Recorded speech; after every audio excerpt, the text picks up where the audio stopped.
பிரியமானவர்களே, இந்த புதிய மாதத்திலே உங்களை வரவேற்கிறேன், வாழ்த்துகிறேன்.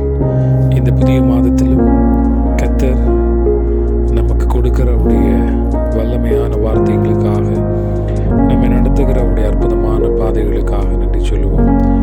விசேஷமாக கடந்த மாதம் முழுவதும் கர்த்தர் நம்மை பாதுகாத்து இந்த வருஷத்தின் ஆரம்பத்தை நம்பிக்கையோடு நம்ம ஆரம்பிப்பதற்கும், அதே போல ஜனவரி மாதத்தை தேவ சமூகத்தில் முடித்து புதிய ஒரு மாதத்திற்குள்ளாய் கடந்து செல்ல கர்த்தர் இந்த நாளில் நமக்கு கிருபை செய்திருக்கிறார். அதற்காக கர்த்தருக்கு நன்றி சொல்லுவோம்.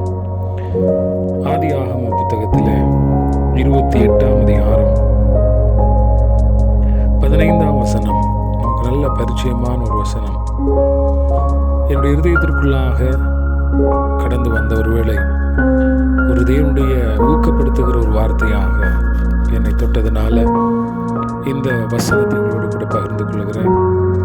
நான் உன்னோடு இருந்து நீ போகிற இடத்திலெல்லாம் உன்னை காத்து இந்த தேசத்துக்கு உன்னை திரும்பி வர பண்ணுவேன்.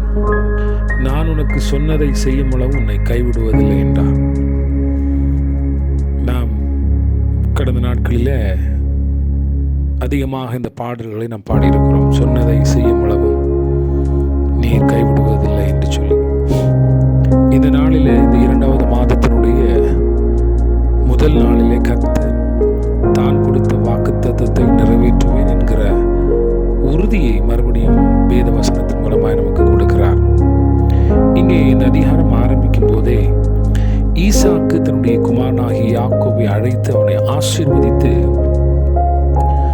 அவனை பதான் அராமில் இருக்கிற தன்னுடைய தாயின் தகப்பனாகிய பெத்துவேலிடத்தில் போ அப்படின்னு சொல்லி அனுப்புகிறதை நாம் பார்க்கிறோம்.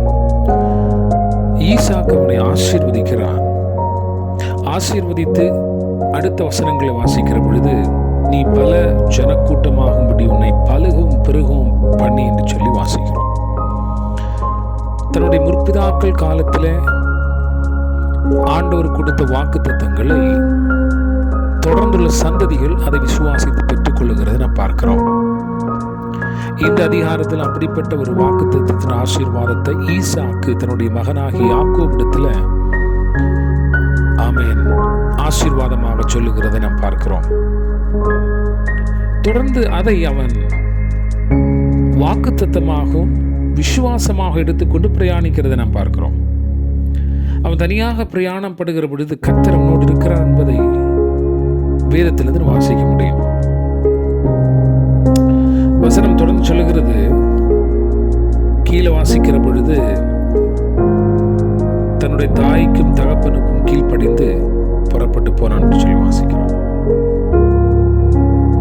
சூரியன் அஸ்தமித்த பொழுது கல்லை எடுத்து வைத்து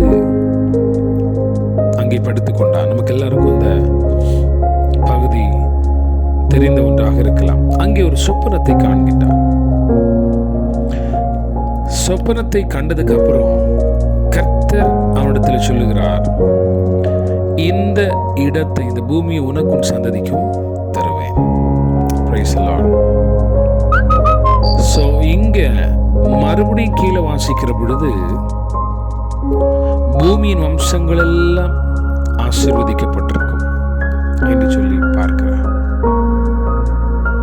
ஒரு மிக முக்கியமான ஒரு வார்த்தையை சொல்லுகிறார், உனக்கு சொன்னதை செய்யும் அளவு உன்னை கைவிடுவதில்லை. இந்த புதிய மாதத்தில் அருமையான தேவனுடைய பிள்ளைகளை கர்த்தர் சொல்லுகிறார், நம்மோடு இருந்து நம்ம போகிற இடத்திலெல்லாம் நம்மை காத்து ஆண்டவர் கொடுத்த வாக்குத்தத்தங்கள் நம்முடைய வாழ்க்கையில் நிறைவேறுகிற வரைக்கும் அவர் நம்மை கைவிடுகிறதில்லை. Price the lord. ஆமென். அவர் எதை சொன்னாரோ அதை செய்கிற வரைக்கும் கர்த்தர் நம்மை கைவிடுவதில்லை. இந்த மாதத்தில் அதை நம்ம விசுவாசிக்கிறோம் அப்படின்னா கண்டிப்பாக கர்த்தர் அவைகளை நமக்கு கொடுக்க போதுமானவராக இருக்கிறார். யாக்கோபு கர்த்தருடைய வார்த்தை விசுவாசிக்கிறார். தன்னுடைய தகப்பனாக ஈசாக்கு சொன்னதை மாத்திரமல்ல, தனிப்பட்ட விதத்தில் அதை எடுத்துக்கொண்டு, ஆண்டவரே நான் திரும்ப வர வேண்டும் இதே இடத்திற்கு, நீர் என்னை ஆசீர்வதிக்க வேண்டும் என்று சொல்லுகிற விசுவாசத்தின் வார்த்தைகளை அங்கே காண்பிக்கிறதை நாம் பார்க்கிறோம். ஆம் தேவனுடைய பிள்ளைகளே, இந்த புதிய புதிய மாதத்திலும் praise the Lord, தேவ சமூகத்தில் விசுவாசத்தோடு கர்த்தாவே நீர் என் கூட இருக்கிறீங்க அப்படிங்கிறத நான் உணர்ந்து கொள்கிறேன். என் வாழ்க்கையில நீர் சொன்னதை நிறைவேற்றுகிற வரைக்கும் என்னை நீர் கைவிடுகிறதில்லை. அதற்காக உமக்கு ஸ்தோத்திரம். இந்த மாதத்தில் அநேக காரியங்களை என்னுடைய வாழ்க்கையில் செய்ய போகிறதற்காக ஸ்தோத்திரம். இந்த வருஷத்தினுடைய ஆரம்ப நாட்களில் கற்றுக் கொடுத்த வசனம், உன்னோட இருந்து நான் செய்யும் காரியம் பயங்கரமாக இருக்கும். இங்கேயும் ஆண்டு சொல்ல உன்னோட கூட இருந்து என்று சொல்லி அந்த வசனத்தில் ஆரம்பிக்கிறது.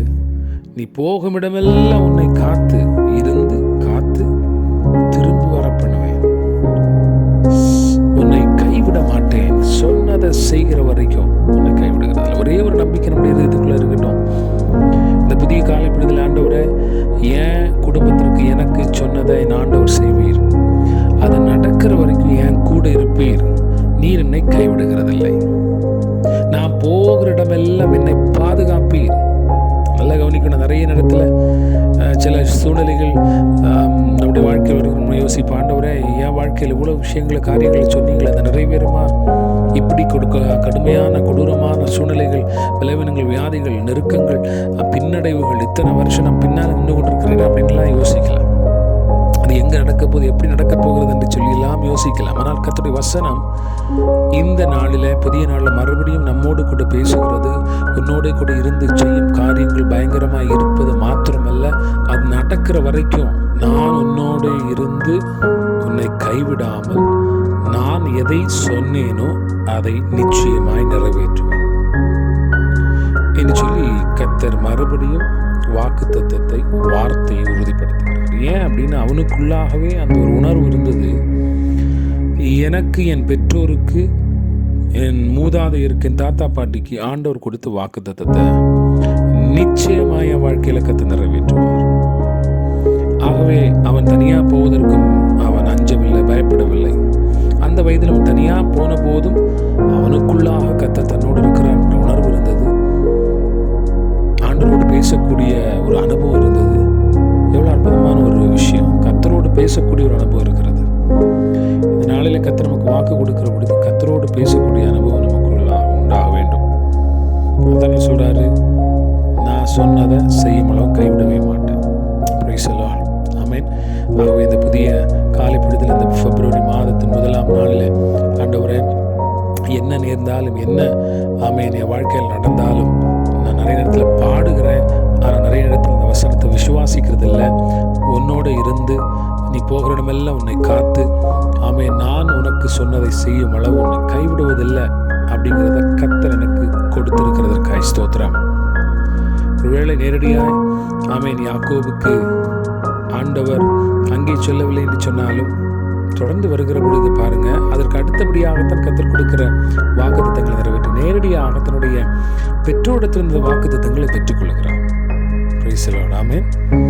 இப்போ தன்னுடைய தகப்பன் அவன்கிட்ட சொல்லியிருப்பான், அங்கே பாரு உன் வாழ்க்கையெல்லாம் கர்த்தர் எங்களுக்கு சொன்னதை நிறைவேற்ற போகிறார், ஒருவேளை நீங்கிறது போனாலும் மறுபடியும் கர்த்தர் ஏன் தகப்பனுக்கு சொன்ன வார்த்தையை மூலமாக செயல்படுத்த போகிறாங்கிறத நான் கடந்த நாட்களில் சொன்னது போல அந்த வாக்குத்தத்தங்களை பாஸ் பண்ணுறாங்க. அதை விசுவாசத்தோடு ஏற்றுக்கொண்டு அந்த வாக்குத்தத்தங்கள் நிறைவேற்றப்படுறதற்கு ஆமென் தங்களை ஒப்பு கொடுக்கறத பார்க்குறாங்க, நிறைவேறதை பார்க்குறோம். ஸ்தோத்திரம். ஆகவே நீங்கள் சின்னவங்களாக இருக்கலாம், பெரியவங்களாக இருக்கலாம், உங்கள்கிட்ட ஒன்றும் இல்லாமல் இருக்கலாம், நடக்காமல் இருக்கலாம், தோல்வியாக இருக்கலாம், கஷ்டமாக இருக்கலாம், பின்னடைவாக இருக்கலாம், வருத்தமாக இருக்கலாம், வேதனையாக இருக்கலாம். ஆனால் கர்த்தர் உங்கள் வாழ்க்கையில் சொன்னதை, நம்முடைய வாழ்க்கையில் சொன்னதை நிச்சயமாய் நிறைவேற்றுவார். அது வரைக்கும் கர்த்தர் நம்மை கைவிடுவதில்லை. விசுவாசத்தோட தேவ சமூகத்தில் ஜெபிப்போமா. கிருபையில் ஆண்டவரை நமக்கு நன்றி செலுத்துகிறோம். இந்த நாளிலும் ஆண்டவரை மறுபடியும் என் ஆண்டவர் எங்களுக்கு கொடுத்த நம்முடைய வார்த்தைகளுக்காக உமக்கு நன்றி செலுத்துகிறோம். நான் உனக்கு சொன்னதை செய்யும் அளவும் உன்னை கைவிடுவதில்லை என்று சொல்லி யாக்கோபுக்கு கொடுத்த இந்த வாக்குத்தத்தங்களை நாம் ஆண்டவரை சுதந்திரிக்கிறோம், பெற்றுக்கொள்ளுகிறோம். உன்னோட கூட இருந்து நீ போகும் எல்லாம் உன் கூட ஆமென் வருவேன் அப்படின்னு சொல்லி கர்த்தர் வாக்கு கொடுத்து நீர் சொன்னதை நிறைவேற்றுவதற்கு எங்கள் கூட இருக்கிறீங்க. அதற்காக ஸ்தோத்திரம். எங்கள் குடும்பத்தில், தனிப்பட்ட வாழ்க்கையில், ஊழியங்களில் கர்த்தர் பெரிய காரியங்களை செய்யப்படுவதற்காக ஸ்தோத்திரம். நாங்கள் உங்களுடைய வசனங்களை விசுவாசிக்கிறோம், தியானிக்கிறோம், அவைகளை அபியாசப்படுத்துகிறோம். தாழ்த்தி கரங்களை கொடுக்கிறோம். கேட்கிற அனைவர் மேலும் தேவனுடைய வசனத்தின் ஆசீர்வாதங்களை வாக்குத்தத்தங்கள் நிறைவேற்றப்படும். இயேசுவின் நாமத்தில் கேட்கிற நல்ல பிதாவே. God bless you.